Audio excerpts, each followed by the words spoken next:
पाकिस्तान में आजकल बहुत सी चीजों की प्राइसेस नीचे जा रही हैं। पहले हमने देखा कि गाड़ियों की प्राइसेस नीचे जा रही थी, फिर हमने देखा कि सोलर प्राइसेस नीचे जा रही हैं। अब हम ये सुन रहे हैं कि जो पाकिस्तान में मोबाइल फोन्स हैं, स्मार्टफोन्स, उनकी प्राइसेस में भी एक सिग्निफिकेंट ड्रॉप देखने को मिल रहा है। इसके अलावा रियल एस्टेट सेक्टर की बात करें तो वो ऑलरेडी क्राइसिस का शिकार है। ये सारे सेक्टर्स में क्यों इनकी चीजों में, इनकी प्रोडक्ट्स में कमी आ रही है, जरा एनालाइज करते हैं। इसकी मेन वजह यह है कि पाकिस्तान की जो मार्केट है वो इस वक्त स्लो डाउन का शिकार है। इकॉनमी बहुत ज्यादा क्राइसिस से गुजर रही है। वर्ल्ड बैंक ने एक रिपोर्ट जारी की थी, एशियन डेवलपमेंट बैंक ने भी यही लिखा था कि पाकिस्तान पूरे एशिया में सबसे महंगा कंट्री बन चुका है 25% इन्फ्लेशन के साथ। इस वक्त वो नंबर 18% के करीब पहुंचा हुआ है, लेकिन ये पिछले 2 सालों की बात करें तो इन्फ्लेशन 40% को भी टच कर गई थी और पाकिस्तान सबसे महंगा कंट्री करार दिया जा चुका है, जहां पर कॉस्ट ऑफ लिविंग सबसे ज्यादा हाई है। क्यों हाई है? पहले कहा जाता था पाकिस्तान बड़ा चीप कंट्री है, बड़ी चीप चीजें मिल जाती है यहाँ पर। ये बिल्कुल बात दुरुस्त है। पाकिस्तान में अभी भी चीजें अगर आप डॉलर टर्म्स में बात करें तो अभी भी सस्ती हैं, लेकिन मसला क्या हो रहा है कि पाकिस्तान की जो पर कैपिटा इनकम है वो इंक्रीज नहीं हो रही, लेकिन चीजों की प्राइसेस, जो कमोडिटी प्राइसेस हैं, वो बढ़ती जा रही हैं। इसकी वजह से क्या हो रहा है कि पाकिस्तानी उसकी हीट फील कर रहे हैं और इन्फ्लेशन भी चूंकि बहुत ज्यादा है, इन्फ्लेशन ज्यादा है और इसके साथ ही आपकी इनकम में इजाफा नहीं हो रहा। इसकी वजह से पाकिस्तान सबसे ज्यादा एक महंगा कंट्री बन चुका है एशिया के अंदर और सब स्टैंडर्ड चीजों में भी हम टॉप पर जा रहे हैं कि हम पैसे तो देते हैं लेकिन हम उसकी वैल्यू नहीं रिसीव कर पाते। यही चीज हम देख रहे हैं ऑटोमोबाइल इंडस्ट्री में, यही चीज हम देख रहे हैं और बहुत सी चीजों में, बहुत सी प्रोडक्ट्स में, इंपोर्टेड प्रोडक्ट्स हो चाहे वो लोकल हो या चाइनीज हो, पाकिस्तानियों को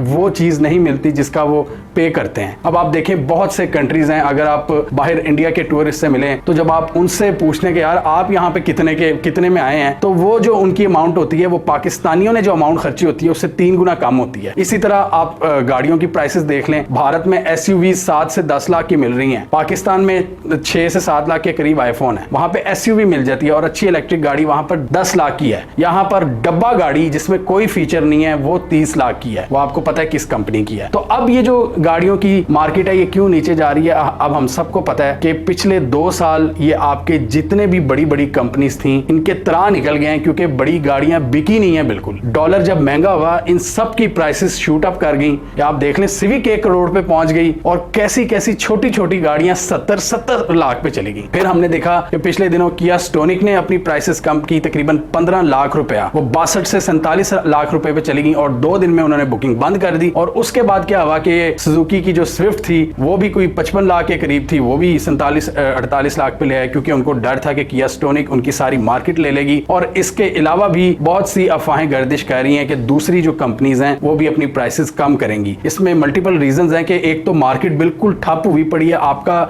बाइंग पावर नहीं रही इस वक्त यूजर्स के पास। जो हमारी पूरी पॉपुलेशन है वो इस वक्त बाय नहीं कर पा रही और थोड़ा बहुत डॉलर के रेट में भी हमें स्टेबिलिटी देखने को मिली कि काफी अरसे से ये 278 से 280 के दरमियान स्टेबल है डॉलर। वो जो पहले 300 के करीब जा रहा था ना, जो 200 से 300 जितनी स्पीड पे गया था, तो इन्होंने पैनिक होकर प्राइसेस बढ़ा दी थी, क्योंकि आपके मुल्क में तो बनती नहीं गाड़ी, हर एक चीज इंपोर्ट होती है। जो स्पेयर पार्ट है वो तो असेंबल यहाँ पर होती है कुछ गाड़ियां पाकिस्तान में, लेकिन सारे पार्ट्स तो आते हैं बाहर से। तो इसकी वजह से जब डॉलर महंगा हुआ तो ये सारी गाड़ियां बढ़ गई और जब इन्होंने देखा कि 1-1.5 साल में इनकी गाड़ियां ही नहीं बिक रही थी, इन सब ने अब कीमतें कम करनी शुरू कर दी हैं। अब पाकिस्तान में भी कंज्यूमर बिहेवियर को देखें ना तो वो भी बड़ा स्मार्टली प्ले करता है, स्पेशली मिडिल क्लास और अपर मिडिल क्लास जिनके पास थोड़ा पैसा होता है स्पेंड करने के लिए। आजकल क्या पैटर्न हम देख रहे हैं कि बड़ा स्मार्टली स्पेंड कर रहे हैं ये जिनके पास पैसा है, जिनके पास थोड़ी बहुत सेविंग है, ये या तो सोलर पे इन्वेस्ट कर रहे हैं। सोलर पैनल्स आप देख लें इस वक्त बहुत ज्यादा खरीदे जा रहे हैं और इसी वजह से हमने इस वीडियो में डिस्कस किया था, हुकूमत उससे भी घबरा गई है और अब सोलर पे कोई टैक्स लगाने का सोच रही है और सोलर की नेट मीटरिंग को भी उसको भी काफी हद तक ये डिस्करेज करना चाह रही है हुकूमत। जो 22 रुपए का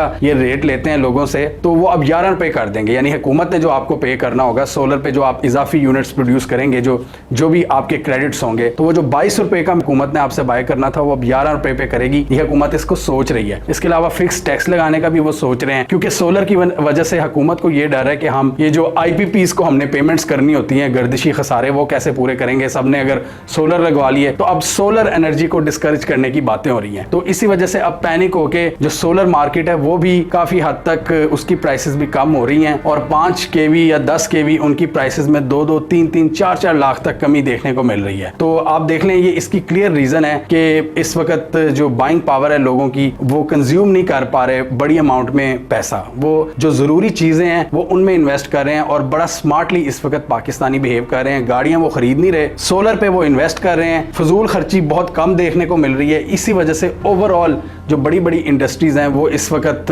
लॉस मेकिंग एंटिटीज में कन्वर्ट हो रही हैं और वो नुकसान उठा रही हैं। तो हमेशा यही होता है कि जब बायर हाथ रोक लेता है स्पेंडिंग से, तो इन कंपनीज को अपनी प्रोडक्ट्स की कीमतों में कमी करनी पड़ती है। तो बड़ी अच्छी बात है, पाकिस्तानी कंज्यूमर की इस सेंसिबिलिटी की वजह से नजर आया कि ये कंपनियां जो अपनी मनमानी कर रही थी, इन्होंने होश के नाखून लेना शुरू किए हैं और ये खुद हीट फील कर रही हैं और अब ये प्राइसेस को कम करना शुरू हो गई हैं। Well done to Pakistani consumers कि इन्होंने इन कंपनियों को घुटनों के बल लाकर खड़ा कर दिया है, क्योंकि किसी के पास एक्स्ट्रा पैसा नहीं है, किसी के बाप दादा ने इतनी जायदाद नहीं छोड़ी हुई कि वो इन कंपनीज को देता रहे करोड़ों रुपए की गाड़ी। जो चीज इंडिया में इतनी सस्ती मिल जाती है वहाँ यहाँ पर 6-6, 7-7 गुना महंगी मिल रही है। तो ये बिल्कुल सेंसिबल तरीके से हमें भी अपनी सारी इन्वेस्टमेंट्स और सारी चीजें खरीदनी चाहिए। हमें ऐसे नहीं इनको सारे पैसे दे देने चाहिए, हमें बड़ा स्मार्टली प्ले करना चाहिए, क्योंकि इकोनॉमिक कंडीशंस बहुत ज्यादा टफ हैं और इस सूरत हाल में हर एक के पास थोड़ी बहुत सेविंग होना बहुत लाजमी है, बहुत जरूरी है। ये सेविंग यही आपको डिफिकल्ट टाइम्स में बचाती है। तो जितना आपसे हो सके आप सोलर पर इन्वेस्ट करें। महंगी गाड़ियां लेने से इज्तनाब करें। कोई सस्ती गाड़ी है जिससे कोई काम चल रहा है आपका, आप वो ले सकते हैं, या आप बाइक पर इवन अपना गुजारा कर सकते हैं। और जो दूसरी इंपोर्टेड प्रोडक्ट्स हैं जो फजूल में महंगी हैं, जो आपके बजट पर बहुत ज्यादा दबाव डाल रही हैं, आपको उनको भी फिलहाल बाय नहीं करना चाहिए जब तक हमारी पूरी इकोनॉमी को अकल नहीं आ जाती और इकोनॉमी के जो ड्राइवर्स हैं। और इसी वजह से हम देख रहे हैं कि आपका जो रियल एस्टेट सेक्टर है वो भी इस वक्त काफी मुश्किल का शिकार है। उनके भी प्लॉट शॉट नहीं बिक रहे। बड़ी बड़ी जो सोसाइटीज हैं वो परेशान हुई हैं कि जिन्होंने लंबी इन्वेस्टमेंट्स की हुई थी, जिन्होंने, अब मैं क्या कहूं, अब हम किसी पर इल्जाम तो नहीं लगाते, लेकिन आपको पता है पाकिस्तान का रियल एस्टेट सेक्टर कितने लोगों ने कब्जा करके जमीनें हथियाई हुई हैं, उसके ऊपर ये सारी डेवलपमेंट शुरू कर देते हैं। अब उनके भी घर नहीं बिक रहे और बहुत सी टॉप सोसाइटीज ऐसी हैं जो इन्होंने पता नहीं दूर दराज इलाकों में बनाई, वो बिल्कुल ही नहीं बिक रही, वो बिल्कुल ठप हुई पड़ी हैं, क्योंकि इनके बनाने वालों को ये बिल्कुल आइडिया नहीं था कि जिस इकोनॉमिक और पॉलिटिकल क्राइसिस की तरफ ये पाकिस्तान को लेकर जा रहे हैं, पाकिस्तानी अवाम के पास कुछ नहीं बचना। क्योंकि at the end of the day ये प्लॉट्स, ये गाड़ियां, ये बड़ी बड़ी चीजें आपने पाकिस्तानियों को ही बेचनी है ना, तो पाकिस्तानियों के पास पैसा नहीं होगा तो आप किसको बेचेंगे। तो हमारी जो इकोनॉमी के ड्राइवर्स हैं, जो पॉलिसी मेकर्स हैं, फाइनेंस मिनिस्टर हैं, स्टेट बैंक के गवर्नर हैं, फाइनेंस मिनिस्टर हैं, इन सबको अब होश के नाखून लेने चाहिए और बड़े बड़े बिजनेसमैन के साथ बैठना चाहिए और नए लेवल पर नए हिसाब से मईशत को सोचना चाहिए कि पाकिस्तानी अवाम को किस तरह रिलीफ दें। नहीं तो ये जो इकोनॉमिक स्लो डाउन हम देख रहे हैं ये मजीद वर्स्ट हो सकता है, क्योंकि इसका ये मतलब नहीं है अगर चीजें सस्ती हो रही हैं तो इकोनॉमी के हालात अच्छे हो रहे हैं। ये चीज आपकी बता रही है कि आपकी इकोनॉमी का पहिया नहीं चल रहा, लोग बड़ा स्मार्टली प्ले कर रहे हैं। तो इसके लिए जरूरी है कि ऐसी पॉलिसीज आए कि